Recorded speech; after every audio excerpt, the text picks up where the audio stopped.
time for the main event. It's the Shoe Shine. Hey, ¿qué onda, vatos locos? Damas y caballeros, it's your boy Dave in the 702 coming back at you for that boxing recap known as the Shoe Shine. Joining me all the way from the city of brotherly love, Philly Irish Drew Evo. ¿Qué pasa, homie? What's up, Dave? We're ready to piss some people off and make the tournament emotional. Well, first of all, yeah, exactly. I want to say thank you to everybody who dropped me well wishes. I had posted on my community page, guys, last Tuesday or Wednesday, I told Drew we were going to do a show. I'm like, there's something wrong with me. And sure enough, I tested positive for COVID again in the middle of summer in Las Vegas. And Drew, there's nothing worse than having a fucking fever when it's 110 degrees out. That 24 hours on Wednesday to Thursday absolutely sucked. So thank you everybody for wishing me well. Enough with babying this thing. I'm ready to get back in the mix and get back to business. Let's get back straight to business. So here we are on a Tuesday night. Thank you to everyone that's going to follow and watch the show tonight. And make sure you hit that like button and that you're subscribed. That being said, Drew, there was some boxing this weekend, but it was on Friday night right here in Las Vegas. And thank God that I didn't buy those tickets, Drew, because I had wanted to go see this new featherweight champion, Rafael Espinoza, 126-pound world champion that upset Robeisy Ramirez in one of the most electrifying upsets of the prior year, Drew. The guy, 6'1" Mexicano, was not supposed to beat the gold medalist Cuban. Not even Shakur Stevenson has beat Robeisy Ramirez in the amateurs. And he got the business done, and he's amongst the mix now of the exciting 126 featherweight division that includes newly crowned, Nick Ball. Very exciting, compact, short fighter. The complete opposite of this behemoth, 6'1" featherweight. And then you got, of course, El Venado Lopez, who, he wasn't supposed to be a champion either, and he went around the world knocking out everybody from Ireland into the UK. Also Mexican. And then who else do we got at featherweight? Drew, we got we don't have Robeisy Ramirez. We got Venado Lopez, Nick Ball, Rafael, and we got Ray Vargas. And we got Ray Vargas. That's why I always forget about that guy. Moves up to 130. You got Brandon Figueroa. Yeah, exactly. He'll be defending that title soon. Exactly. So there's still 3 Mexican champions, Drew. But prior to that fight, Abraham Nova was on as the co-main on Friday night. And I don't know if you saw this fight, but man, when you talk about bullshit ass judges, and I like this kid, Andre Cortez. I've been watching this young prospect / contender develop, but the boy got a huge gift because this guy, Abraham Nova, who you guys remember lost to Oshaki Foster recently in a very close fight for his 130-pound title. And here he is fighting Cortez. This guy came in, I think they said something like 5-7 pounds overweight. I mean, a lightweight, basically 100, way overweight, you. Abraham Nova decides, I'm going to fight you anyways. And in the last 3 rounds, Abraham Nova averaged over 100 punches per round. And somehow Glenn Feldman, I heard of him plenty of times. You heard of Dave Moretti. By the way, Drew, I found out that Dave Moretti, supposedly there might be an investigation on him. Finally, an investigation on crooked judges. Yeah, he's one of the worst judges there is, and I don't know why. I keep asking people, why the fuck does he get blown back? Because he's really, his cards are, a lot of his cards are very questionable. Yeah, here's this card right here. He had 97 to 93. Cortez wins by, and also, but Patricia Harmon also had it 97-93. She's another one. Everybody's just flabbergasted, including the entire broadcast team by ESPN. Although ESPN usually, like Timothy Bradley, man, he's very vocal when he smells robbery and some bullshit.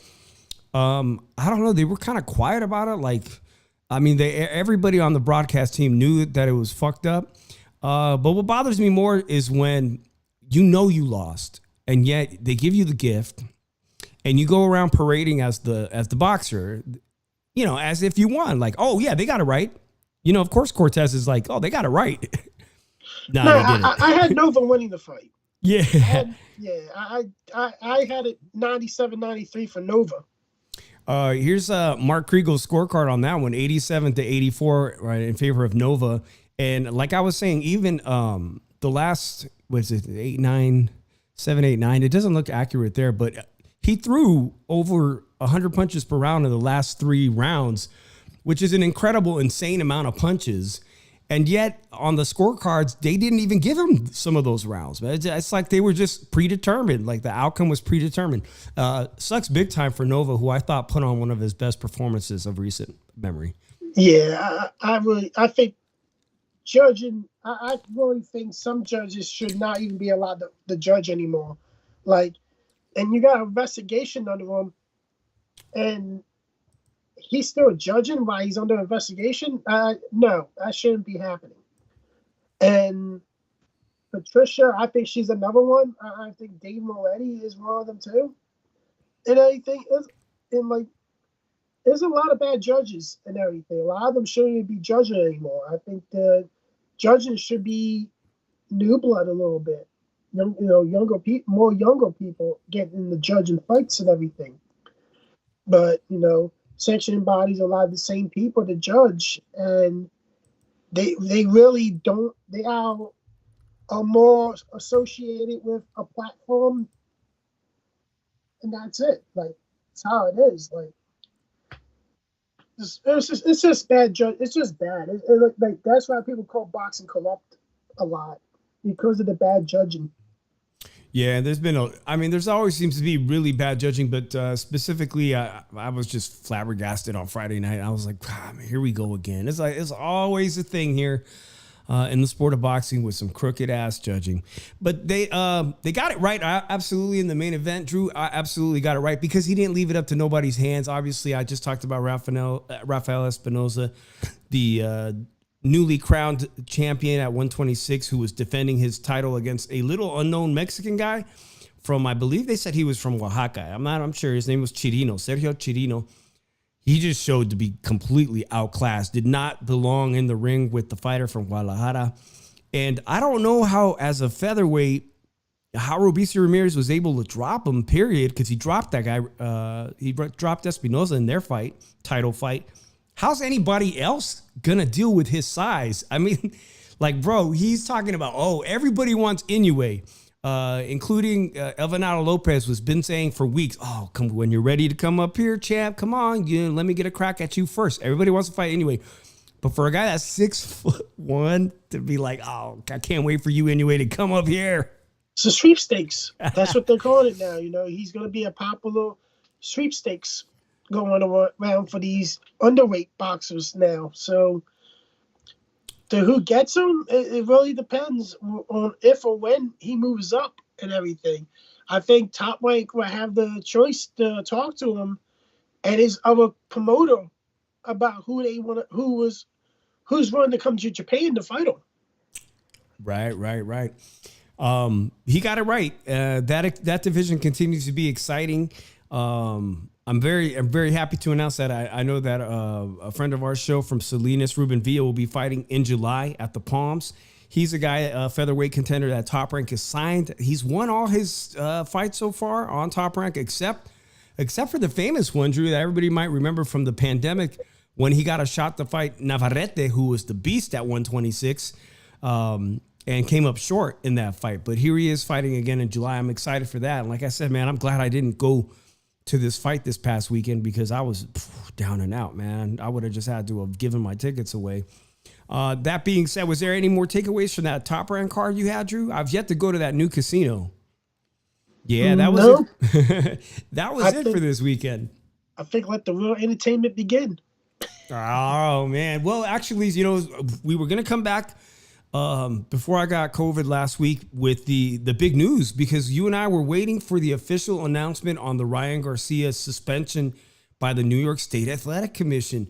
And not only did they not make us wait till Friday, but it came out Thursday. And I was like, damn, that's when I was down with that fever. I wanted to come in and talk about that. But the purse bid, we barely ever touched on the fact that Devin Haney, he got to keep his title. And that being said, he had to defend it. And his mandatory against Sandor Martin, who's a hell of a fighter, hell of a southpaw, hell of a fighter, arguably beat Teofimo Lopez, retired Mikey Garcia. he wasn't very happy at all. Devin Haney wasn't happy at all with that purse bid. The only guy to win that the bid was Bob Arum in Top Rank for what, $2 million and change. Yeah, $2.2 million he betted on that fight.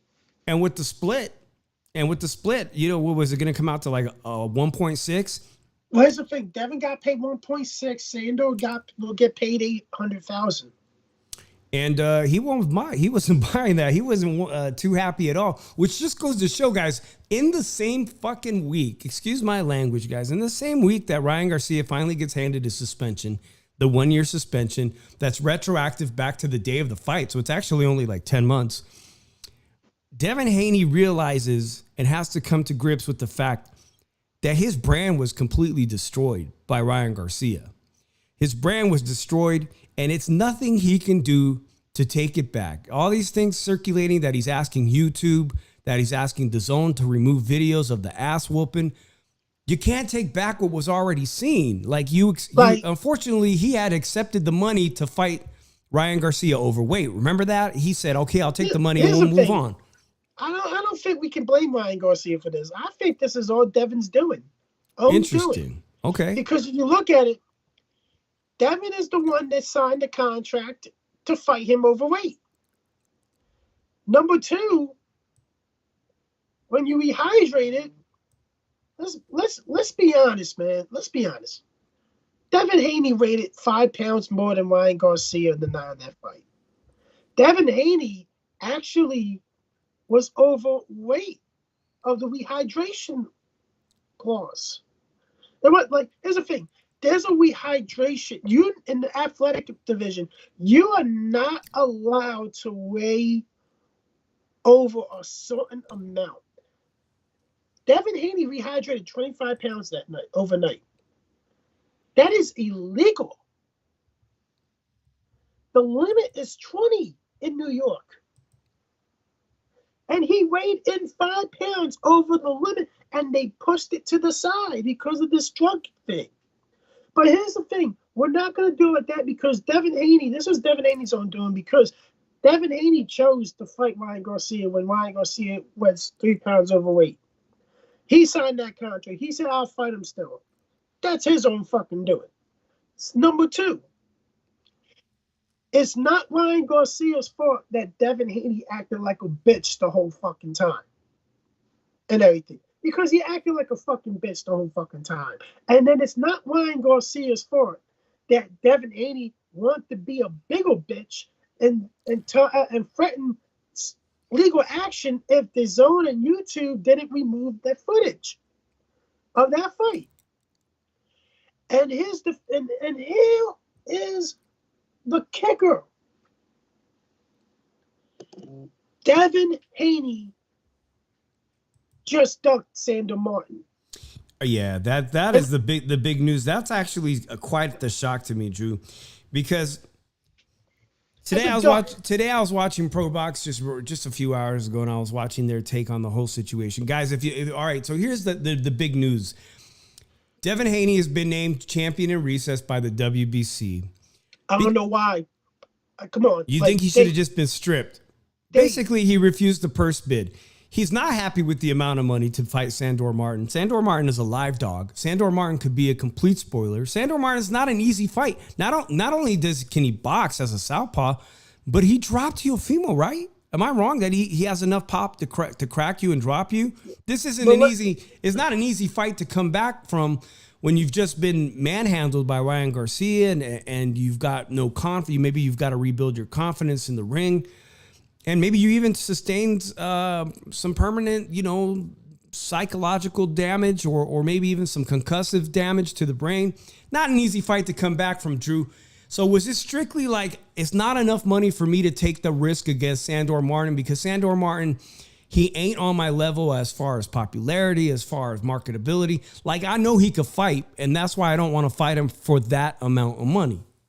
But Dave, let me ask you a question. And I think you can answer it to the best of your ability, of your knowledge of it. What are the grounds of being named champion in recess, in your opinion? Well, it sounds like when you're prepared to come back, you can get a shot at the title again. Yeah, but what gets you on as a champion in recess? I don't know. What's the reason? What's the main reason why you think? And I say, Injury. Is Devin Haney physically injured? Or is he psychologically? Is he psychologically injured? No. By the way, I gotta give Ryan some props for. Sorry to interrupt you, Drew, but while Devin Haney's had a fucking ass of a week, yeah, he did make a statement, and I'm gonna post a statement because he was at first last Thursday he was very happy with the verdict from the New York State Athletic Commission, but he doesn't seem to be living his best life. And I can at least say that Ryan Garcia, from all accounts, him being at the World Series of Poker, gambling big dollar, spending time with his baby mama, and then hitting the comedy club. Did you see him doing comedy? He didn't even know what fucking team Jimmy Butler played for. He's living his best life. Christ. Both of these guys from the same night, from the same fight, from the same event, their lives have completely unraveled. But it seems like Ryan Garcia, the one that, is being the one that's being punished, he's actually like going to live his best life for the next year. And Devin Haney, it seems like, I don't know, it just seems like he got the raw end of the deal. The brand damage has been done. He couldn't get anybody to bid more than $2 million some dollars and change. And he won't fight for that. No, so he retires. Is that it? Is he retired for now? Man, I'm gonna look at it like this, Dave. How can you make him champion recess if he's not physically hurt? There's no way. It's telling you make him a champion in recess if he's not able to defend the title. He can defend the title. He chose not to. That means you strip him. You strip him, he's not named nothing. He's stripped. So if Drew was running the WBC, if you was Mauricio Suleiman, you would just have stripped him. Say, you don't fight, you're done. Yeah, because here's the thing. You got too used of getting overpaid by dumbass Eddie Hearn for years. Of your minimum purse was supposed to be $3.5 million. And then Eddie finally smartened up. Eddie looked at it. He went to the zone and asked him, "Hey, do you want me to put a bid in on Devin Haney versus Sandor Martin?" They're like, "No, our schedule's full, and this isn't a good fight. This is not an entertaining fight." Yeah, you're right about that. And everything. So, well, no, I'm not agreeing that. Actually, I disagree with Eddie Hearn. I think it would have been a good boxing match. I always contend it's going to be a good boxing match for people that enjoy the sweet science. Now, is it going to be a barn burner full of action that action fans are going to be like, man, I need to see this fight. No, because it's basically a battle of two technicians, and we already saw one like that when Jermaine Ortiz fought Teofimo Lopez. That fight sucked. Yeah, but maybe that's why he's like, man, I don't want to get into a fight like that. I don't want to buy a fight like that. Here's the thing. So they told Eddie, don't bet on it because the bet we're not beating $2.4 million. We're not betting more than that. So Bob betted on the fight, figured, hey, we're gonna get, and then went to Devin and said, yo, you don't gotta fight Sandor Martin. We can talk to the WBC. I could give you more money, and you can have a unification bet against Teofimo. Which would be fantastic. Well, I mean, this is what we want. We want to see the original four kings fight each other. You don't want that smoke either? Hey, ducked Teofimo. Oh, fuck. So let's look at it like this. Devin Haney has ducked two guys in a span of 48 hours. So let's look at it like this right now. Devin Haney, he's not going to fight to see, and then they went on and say, yo, and Bill Haney, oh, my son's only doing catch rate fights from now on. No, be honest with you, your son's not marketable enough to just do catch rate fights. Your son is not a draw. Your son would not get the money he desires because he is not a draw. And the biggest fight in boxing is not Ryan Garcia versus Devin Haney. The biggest fight in boxing, two of the biggest fights in boxing, let's put it out there now, is Canelo Alvarez versus David Benavidez and Tank Davis versus Vasyl Lomachenko. Yeah, two big fights. By the way, guys, those two big fights, they're one of them they're actively working on. They're supposedly working on Lomachenko, Drew versus Tank. That's the statement still. I don't think that's getting made. I think something's going to fall apart. And there was some really big news from a social media post that Canelo Alvarez posted this weekend. I'll have that picture. That's a trip. It doesn't look like, it looks like that performance by David Benavidez looking so lackluster at 175 may have worked in his favor. I'll have that picture coming up. But Drew, no matter what Devin wants, as far as, it was speculated he was asking them to remove the videos and whatnot. Listen, you got your O back. That's great. You're undefeated. No, hashtag fake O. It's no contest. Was ruled a no contest, but it hurt your brand. It's what's done is done. And I'm not trying to rag on Devin, but it just seems like he came out at the end of the losing stick again. The way everything's unraveling. Hey, he's not going to defend the WBC title. That sucks. But it's a great opportunity for, Alberto Puello. He was a champion. Alberto Puello, we just saw him fight. He got that big win over Gary Russell Jr.'s brother, Antoine. And he's going to get an opportunity, and I guarantee you he's not going to duck that fade. He is going to take that opportunity to fight Sandor Martin he's the WBC champion now, right? Yeah, but here's the thing. Devin also was offered the move up to 147 to fight Mario Barrios, and he rejected that too. Yeah, that doesn't make any sense at all. I guess he just doesn't want to fight. I think Devin Haney is damaged goods. Devin Haney is Oliver McCoy. That's what Devin Haney is now.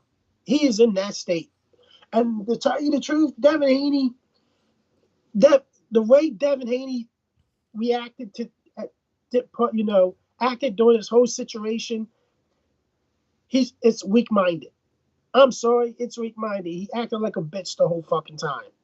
And to realize he priced himself out of a lot of shit because he's not worth what he thinks he's worth.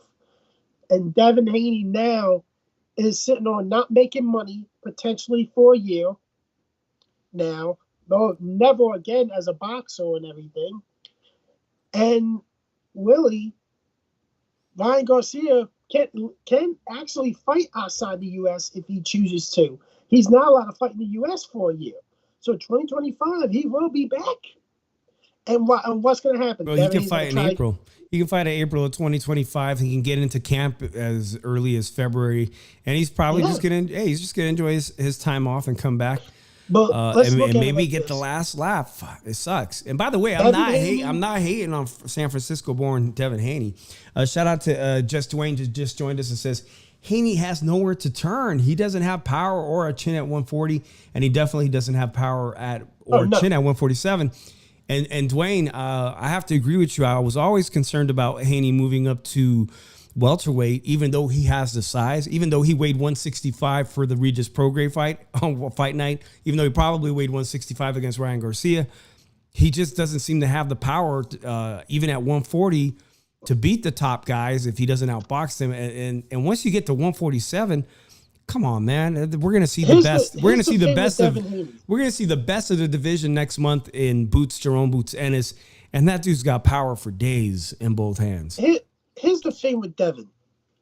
Devin tried to make his career off saying Lomachenko ducked him years ago, which it wasn't true. Let's be honest.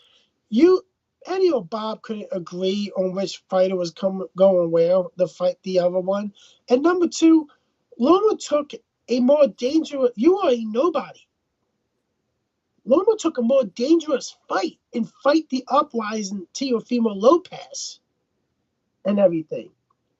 And people and that's what Devin Haney's career is based off of. Trying to say that Loma ducked him, and then gets a gifted decision when the Loma fight finally happens. Because let's look at it like this. He didn't beat Vasyl Lomachenko. He was gifted a decision. And then after that, he got his ass whooped by Ryan Garcia. Yeah, he took performance enhancing drugs, but let's look at it like this. They didn't do nothing with his skill, because let's look at it like this. It does not improve your skill, the drug that he tested positive for. And there are still a lot of questions still about that fucking drug test.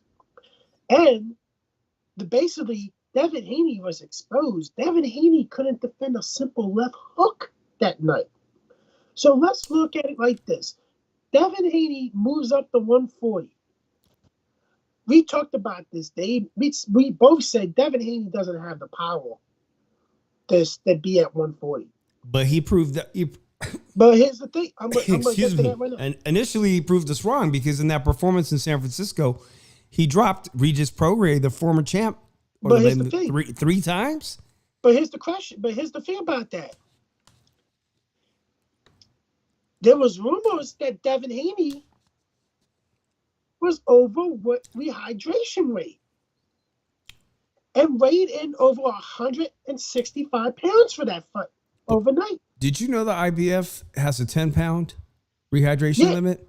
Yeah, but nobody else. Why don't they all? When we talked about it the week before, if the Saudis were just to buy all 4 sanctioning bodies, they could clean up all these stupid rules. I happen to think that's a great rule the IBF has, because it would force fighters to fight closer to their natural weight range. You know, at least you wouldn't have this exaggerated weight bullies that you see come fight night, like, you know, Devin Haney had pulled off in a couple of fights.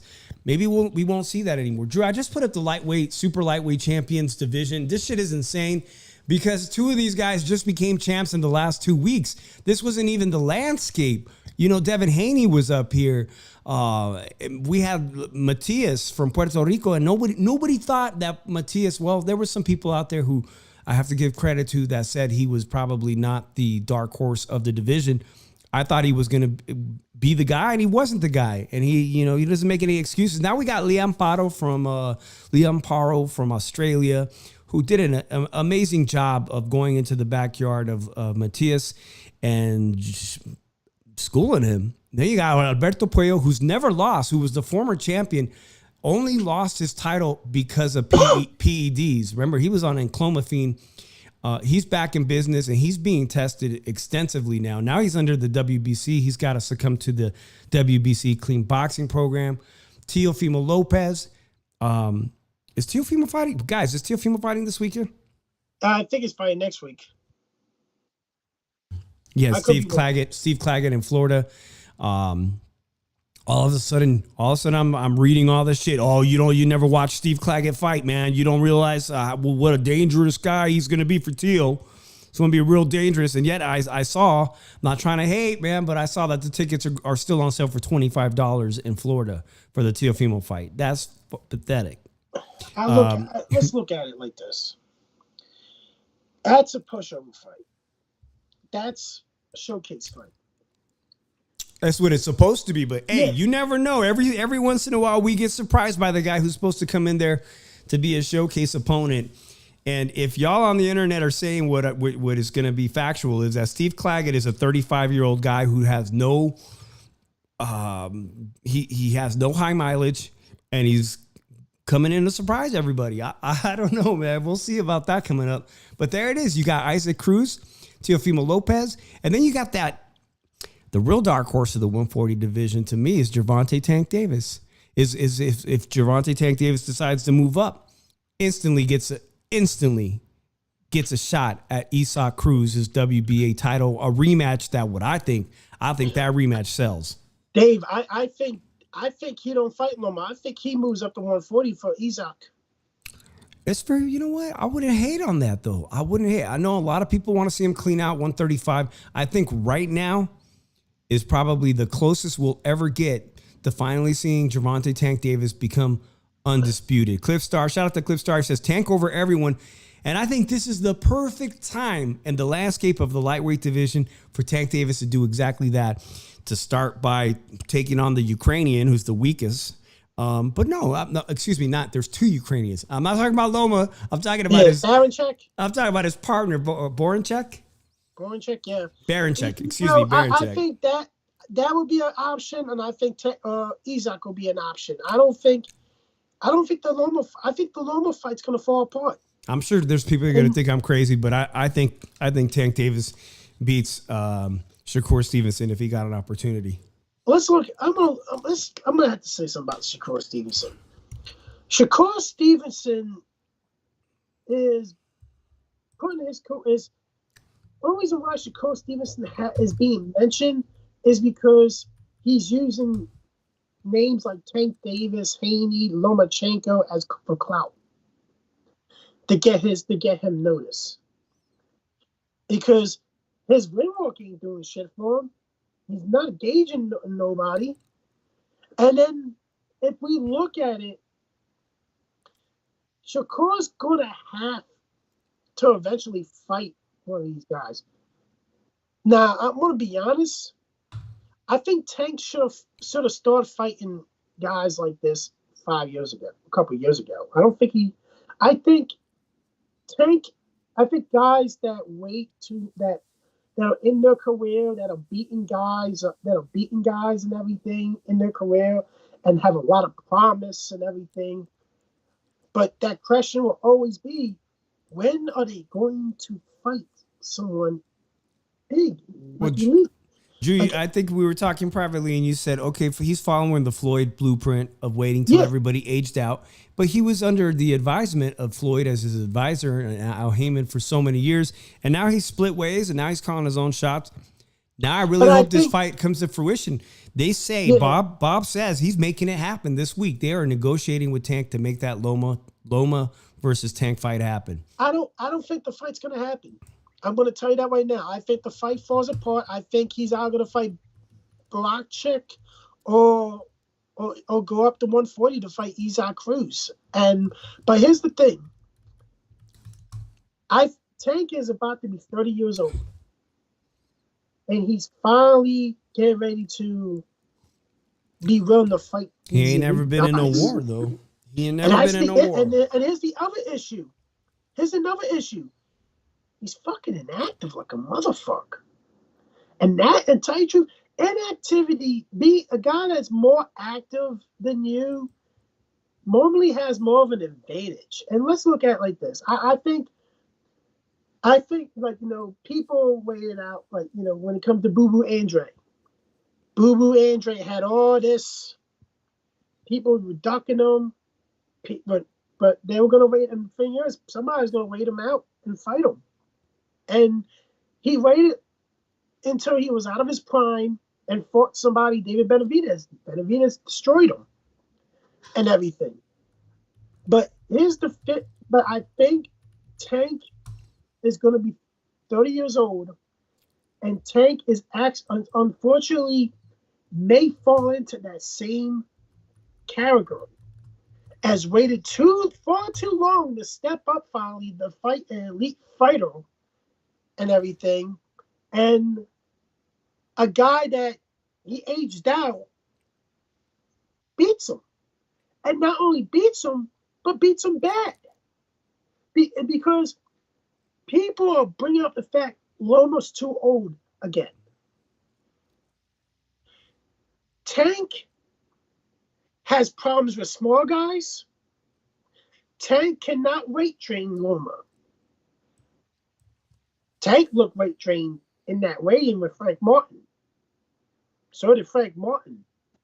But Loma has way better footwork. Loma will move forward the whole time, not back around, not back up and everything, and do movements and punch at the same time. Tank's got to be on that fucking defensive thing the whole fucking time. And what happens? I think Tank is going to wind up realizing my game plan, me waiting on somebody it's not going to work with Loma. I got to fucking get this guy away from me so I have time to breathe. Loma, yeah, you could say he lost a step, but Loma is a hell of a lot Loma still got it. And Loma, 28? I have to play devil's advocate. He showed that he still got it against the most washed up fighter I've seen in recent memory, in George Kambosos. No offense to the Australians, but he did it against George Kambosos. Drew, I'm gonna just ask the chat unofficially while we got some heads in here. The fight hasn't been announced officially. They're working on Tank Davis versus Lomachenko. Even though Lomachenko is as old as he is, I think it's the best fight at 135 aside from him facing Shakur. It's a hell of a fight. It's a super fight. It's a fight that's going to do tremendous numbers as far as live gate in Las Vegas. Who knows about pay-per-view? All pay-per-views are doing shit numbers these days.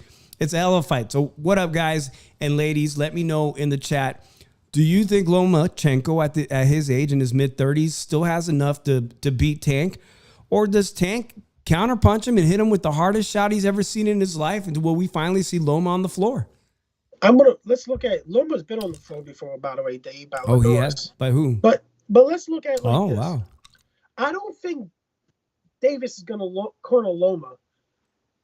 It's more like Davis might take corner by Loma. And here's the thing about it is he's always struggled with smaller guys, Tank.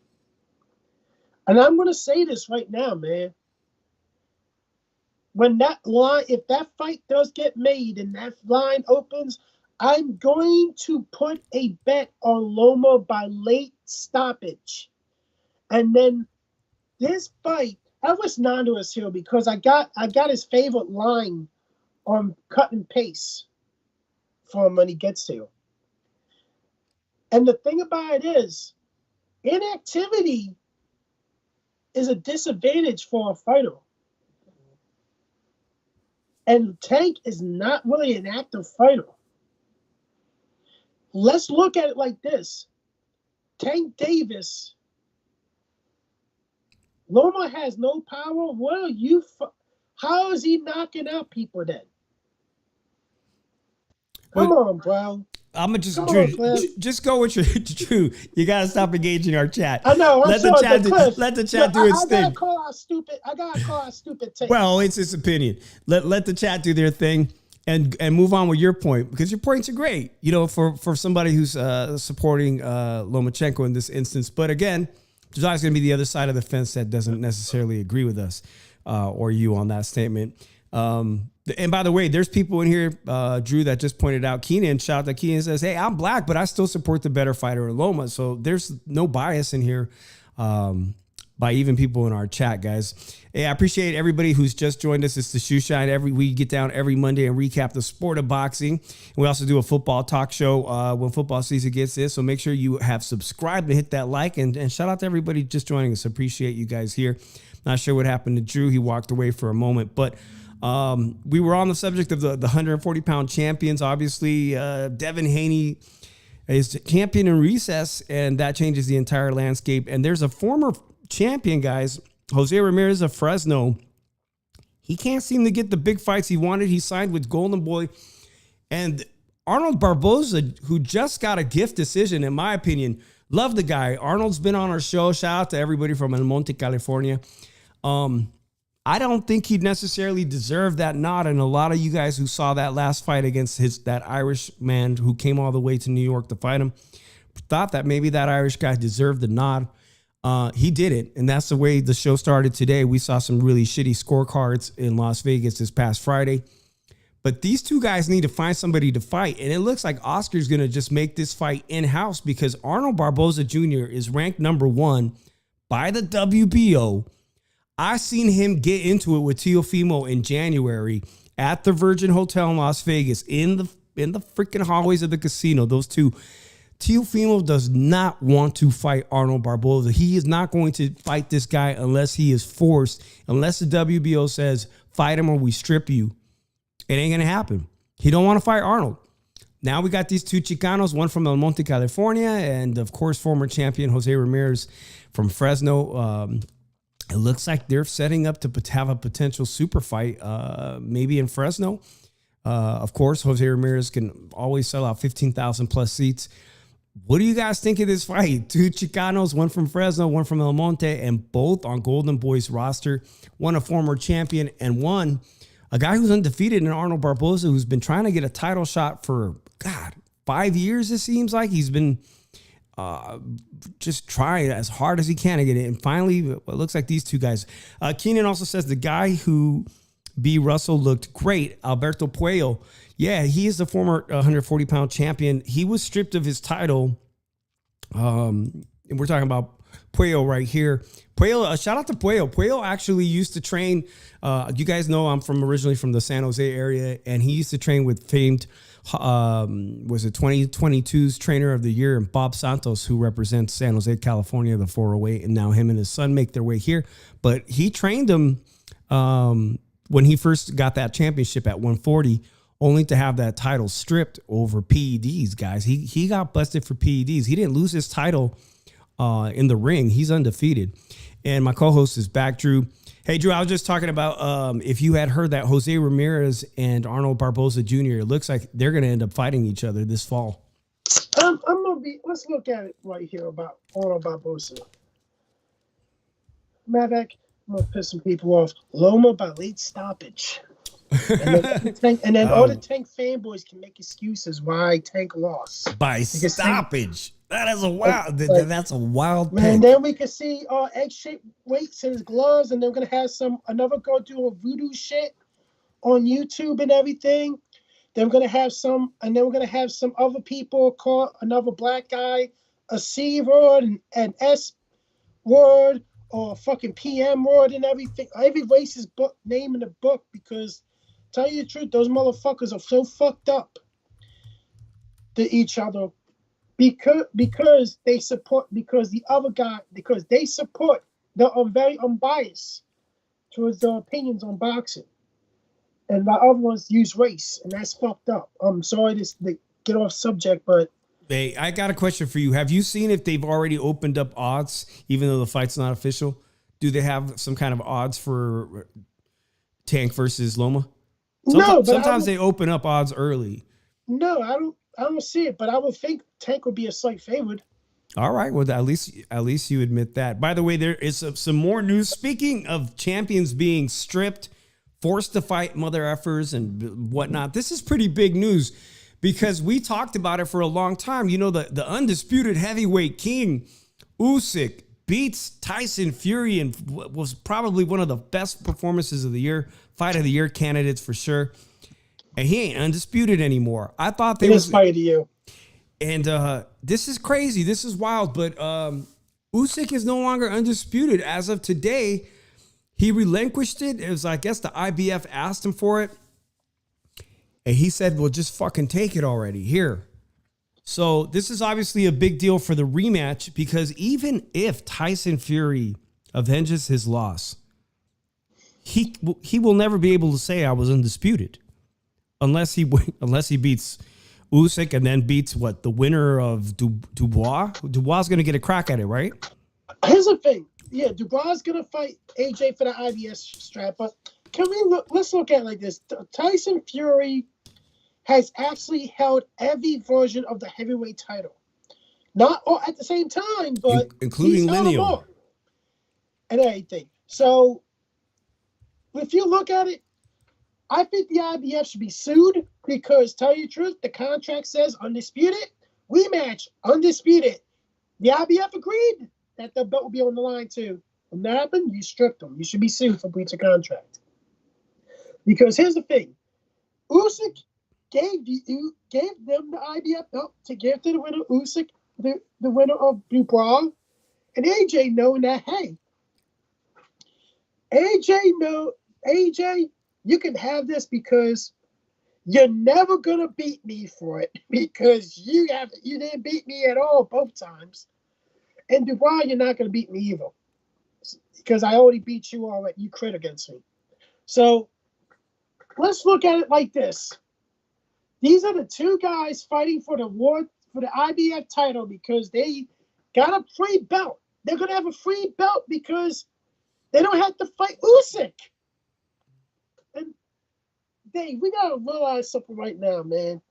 Shout out to AJ for what he's doing with retired boxers, man. Shout out to AJ for that. I can give him that. I'd give him that credit for that and everything. But if we're gonna look, let's look at it like this. Alexander Usyk is the best boxer in the world.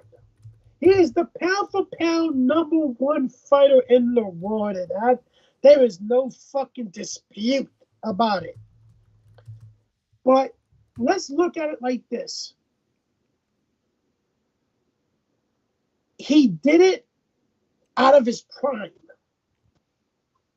That's the one thing. The best boxer in the world is out of his prime, Dave. Did you ever think? Did you know that? Or know that? Not bad. Did you know Usyk was out of his prime?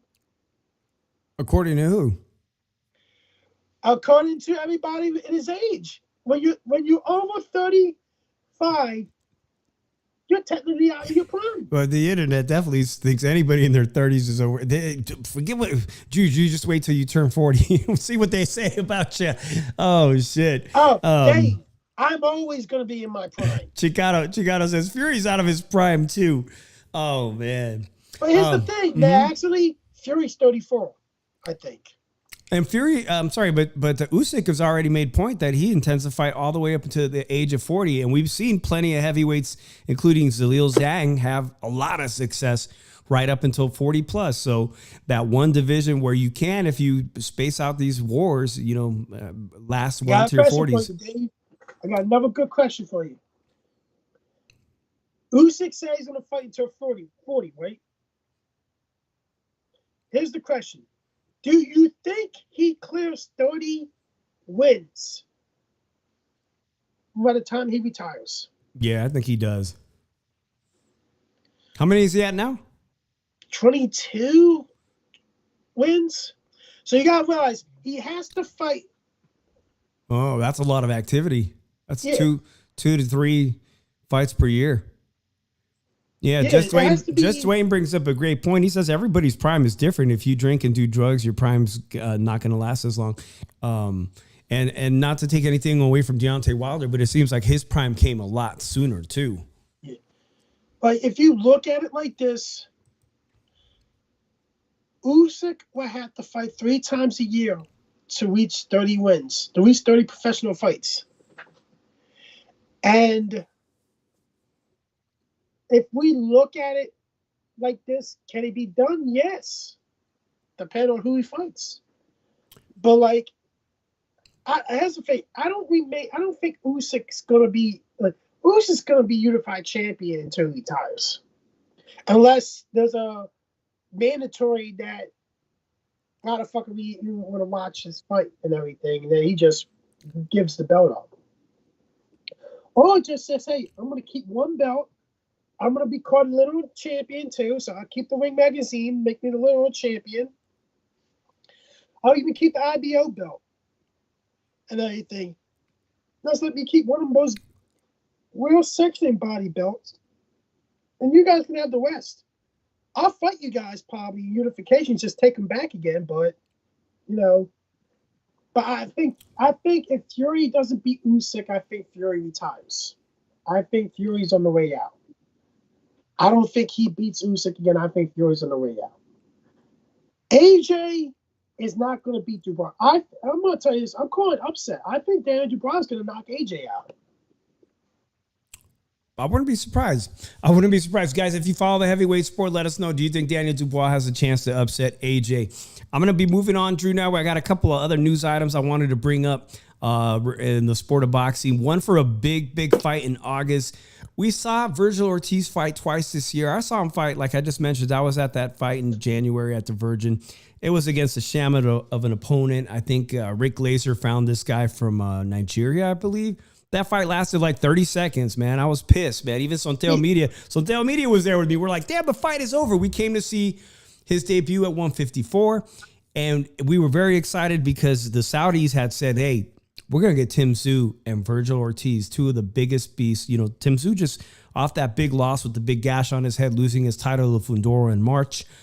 And he's not ready to fight. They had to call that one off. But if they found they found a suitable replacement, because he was on that March 30th card. And I have been saying that this was the next best thing, because Bohacek, who beat the crap, unfortunately, out of Brian Mendoza, a great guy, friend of the show.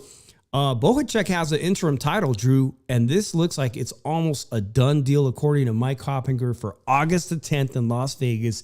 I love it. I'm going to be going to a fight in the middle of July, so I'll be definitely be looking to go see Virgil Ortiz versus Bohacek.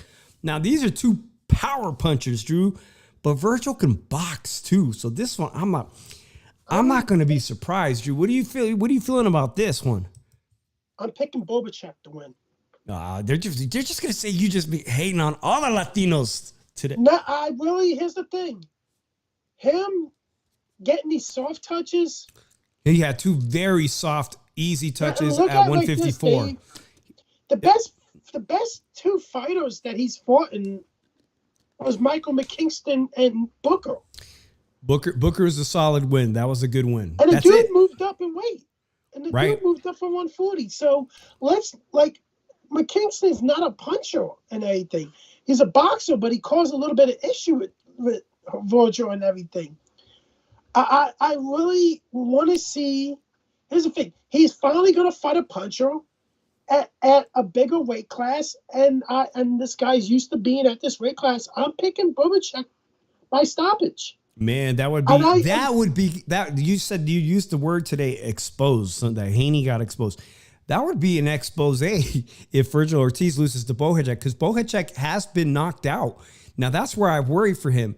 He has been knocked out by Brandon Adams on the TV show Ring City USA. That's his sole loss. But ever since then, it don't look like the same guy. So I think it's a great fight. It's an interim title.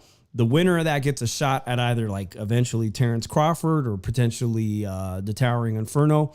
And eventually, if Virgil Ortiz wants to fight Tim Tszyu, when Tim Tszyu's healthy, they can get it too. Tim Tszyu would have stopped him. They can get it too, because that's going to be a great fight when those two finally do run into each other. I'm sorry, but when that fight was first discussed and made, I already told you Tim Tszyu was going to stop him. All right, guys. This was that couple other news items before we get to our prediction for Bam versus Estrada this week at 115 title. This came out on social media because Canelo had posted a picture of him flying on a jet. And he said, my mind, in Espanol, it says here, mi mente está cambiando. And he basically says, my mind is changing. But what was he alluding to? What was he talking about? What is his mind changing? Obviously, everybody who picked up on this is like, he's talking about David Benavidez. Tell you the truth, best time to fight him, man. And I'll be honest with you, man. David Benavidez looked like shit. And he did not hurt Groznik one bit. Groznik was walking through his punches at one point. He has no muscle at 175. I don't even think the power's there at 175. I think the problem with David was he went all out trying to make a statement and knocking this dude out. And the dude could take his power. And David was gassed after 4 rounds. And he was getting countered. He was getting hit. The fight was more competitive. The fight was actually a good fight for a little bit. I had an 8-4 bit for Benavidez, but tell you the truth, a couple of straight rounds, tell you the truth, it could have been a draw. It could have been 7-5 or a draw. Yeah, just Dwayne says, I'm not impressed with Benavidez at 175 either. The fact is that was for a title eliminator to get a shot at Dimitri Bivol. An interim title. And looking at how good Dimitri Bivol looked recently on that Saudi card, it's hard to imagine that David's ready for Bivol after that one fight, that he's just going to set himself up to lose. Easy work for Demetrius Bivol. So he leaves the door open to fight Canelo, saying, hey, man, I can make 168 like that. I could still make it like that. And I think it worked. I think, obviously, if Canelo's alluding to, I'm changing my mind about the fight, about David Benavidez, then looking beatable has worked in the favor of David Benavidez. it could potentially help. Can he come back down to 168? I'm sure he could, but I guess I think that experiment of just gaining the weight and fighting at 175 and now having to come back down and lose the weight again, man, we already seen how that has played out in the history of boxing. He's going to be in even worse position and worse shape to fight Canelo coming back down to 168. You know what, Dave? I think him staying at 168 for far too long really is turning to bite him in the ass. Chicano says Benavidez is running out of places to hide. You know what? There's plenty of good fighters at 175. If he wants to stay there, if he ain't ready, I just saw that Buatsi versus Hitchens. Hitchens fight. Yeah, that went to purse bid. It's gonna happen, and that's like you got Buatsi, a UK, not gold medalist, but an Olympic medalist. And you got Hitchens, who wasn't supposed to beat Richards on that Saudi card. And he did, man. That guy looks good. There's plenty of strong opponents at 175 to keep your toes wet for David Benavidez. If you're not ready to fight the elite, at least mix it up with the contenders. I don't think he beats Benavidez. Yeah, those guys are tough. Man, I don't even know if he beats that Libyan fighter. I talked about it last week. I don't know if he beats that Libyan fighter. That guy's the same thing. 6'3", long reach, can throw. Yeah, cream of the crop, Dave. He doesn't beat none of them. I don't want to be that hard on him. I don't want to be that hard on him, but I think he definitely needs a little bit more time to develop. All right. I think he gets stopped by a couple of those guys. I don't think he beats the cream of the crop of that division. They're much better with footwork. They're better boxers, and they have power and everything. I'd like to even see him against Anthony Yard. I think Anthony Yard could beat him. That's what I'm saying. I'd like to see him against some of those guys. But as being the WBC, like we just said, it was a title eliminator, an interim. He gets a crack right away as the form. It doesn't make sense. The sanctioning bodies never make sense, man. So, Drew, what doesn't make sense at all, and this is very tragic, and I want to report on it because we're a boxing news show too, is the fact that I read this week that Roy Jones lost his son to apparently suicide. And we just had Suicide Prevention Month last month or a couple months back. And it's a very real problem in America, and it's a very sad and tragic thing, and even more so for Roy Jones. So if you guys can keep Roy Jones in your thoughts, he made a statement. It's really, really tragic to imagine being a parent and losing your son or your child. And I just want to share the statement he put here. But unfortunately, my son DeAndre took his life Saturday. I'm so thankful that God allowed him to come home Friday night to spend the last night of his life with me and the family. I know a lot of people are going through difficult times right now, but nothing is worth in taking your own life. God gives it to you, and God is great, and when to take it away. Please respect our privacy while the family and I process the loss. So our condolences to Roy Jones.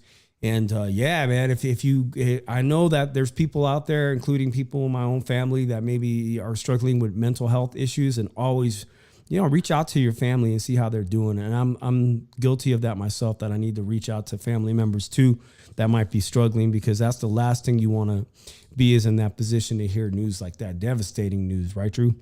Yeah, it's fucked. It's a fucked up story. It is sad. So keep him in your prayers, guys. All right, there is boxing across the board this weekend. A huge fight. Bam Rodriguez at 115, moving back up from 112 to 115. And Drew, I don't know if you heard, but that other fighter at 112, Ray, was it Julio Cesar Ray Martinez from Mexico City? He was on that. Yeah, he was on that March card, and me and D-Style ran into him. And the thing that tripped me out about him was that he was the champion at 112. He failed moving up to 115. We saw Pitbull Cruz. Pitbull Cruz had an entourage of like 20 people around him. And here comes the guy, Julio Cesar Ray Martinez, and he came out by himself. Like, he came to Vegas by himself. And in that fight, he was on PEDs, and it got quietly. He got caught quietly. They kept it kind of under the table. And I think he only got a 9-month suspension, but he was like, Austrian is a SARM, and people were really hard on Ryan about it, but he was like for real on a PED, like it's like testosterone type, a real one, a real hardcore one, and he got a 9-month suspension. Speaking about that 115 division, that big fight is Saturday, and even on Friday night. If you guys like to watch a little bit of boxing on YouTube, you guys can get to see this. This is a title fight, man. Lamont Roach in Washington, D.C. is going to be fighting an Irish McCrory, and I think I've seen McCrory fight once on a Golden Boy card, I think. But he's ranked 95, undefeated. But how do you get a title fight ranked 95 in the world? I don't know. No comment. How do you? Hey, I haven't. Like I said, I think I've seen him fight on it. And one thing about Irish fighters is they always bring it. This is going to be a good fight. Anything. Pro Box always does a good job of matching the people. So this will be available to anybody who wants to watch it. It's for the WBA 130-pound championship. And Lamont Roach, he's not undefeated, Drew. This is a guy who believes in himself, who, even after having a big loss, found a way to become champion again. One loss, one draw. Found a way to become a champion, period. Never gave up. Never gave up on himself. That leads us into Saturday night. And I just got to ask. Shout out to Alonso Amazing. We're kind of running at the end of the show. We'll probably do a more in-depth analysis, but let's just get right to it, Drew, because Bam Rodriguez has beat two of the biggest names at 115. He's been sparring with Chocolatito, man. Chocolatito himself has been a sparring partner for this fight. And Estrada, he's not like, for 33, 34 years old, that's kind of up there in age. Not only is it up there in age for a fighter that's 115, but he's been in like a shitload of wars. Like if there was a car with high mileage, it's Estrada. Nonetheless, he's one of the best. He's apparently never lost to anybody. Like he has some losses on his records, but he won the rematches. We find ourselves now here, Bam potentially being the face of the smaller divisions. He beats Estrada. It's a done deal.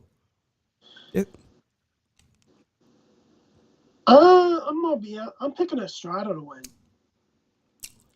I think Algallo is gonna win this fight and define his legacy, and by Bam's expense. Now Cement his legacy. How do you see that? Okay, let's be real. Sonny Edwards, I thought was going to be a competitive fight, but Sonny Edwards got schooled and got beat the F up by Bam. And I find it really hard to imagine that with everything that Chocolatito's been showing him, all these new tricks on the inside, and that Chocolatito has faced Estrada, that it's not going to put him over the edge with his youth and exuberance. I always have to say that the younger guy, this boxing is a young man's sport, that I have to go with the edge is going to go to Bam. That he beat the Thai guy, Rungvisai, beat the crap. It shocked the world coming up in weight to beat him. He is essentially, aside from Chocolatito, he's going to clean out all these small weight divisions. I don't know, man. I'm looking at it like this, man. I just think Estrada's going to pull it off. And well, Chicano Prophet says, hey, put some money on it, Drew. There's a great odds if you think that. And I'm not quite sure, guys, if anybody knows what the odds are for Estrada to pull off the upset. Like the guy is a true champion, obviously, but I'm pretty convinced that Bam's going to win this fight. Not necessarily easily, but he's going to pull off the victory. And Drew, part of me is thinking maybe he's overlooking Estrada because he's talking a lot about fighting Inoue. Inoue would kill him. Inoue's a way. I mean, he's up at 122 on the verge of potentially going up to 126. He better not talk about Inoue. But he has been. That it would be a great honor. Now, he always talks very humbly. The one thing about Bam and his brother is the technician. They're very humble, quiet guys, student of the games and whatnot. And when I say he's talking about it, it's not like he's braggadocious. He's saying it would be a great honor. But he envisions himself fighting somebody like Inoue sooner rather than later. And that's a lot of weight classes he's skipping. What about all those badass Japanese fighters at 118? I don't think he beats a lot of those guys. I really think he's gonna when he goes and fights these Japanese guys, Bam's gonna have a lot of problems. Like these guys are Ioka's very skilled. These guys are very fucking skilled, and they can bang. And that's it. And that's gonna be an issue for Bam. Damn. Bam. Mm-hmm. Bam had a good fight against Sonny Evans because Sonny didn't have power. The fight guy before that gave Bam's a lot of problems and everything. Speaking of Japanese fights, I can't even remember, but I looked at Twitter yesterday on my timeline and there was some Japanese fights and I couldn't believe the shit I saw. But this guy comes out, Drew. I had saved it, man. It was like knockout of the year type shit. This guy gets dropped and it looks like he's done in round one. And then he turns around and completely knocks the other dude out, like out cold. It was insane. They exchanged brutal knockdowns around. And that was a Japanese fight card yesterday that was on my social timeline on Twitter. But yeah, that looked really good. If you guys could find it, I'll try to bring the clip next week because it definitely was some crazy KO of the year type shit, Drew.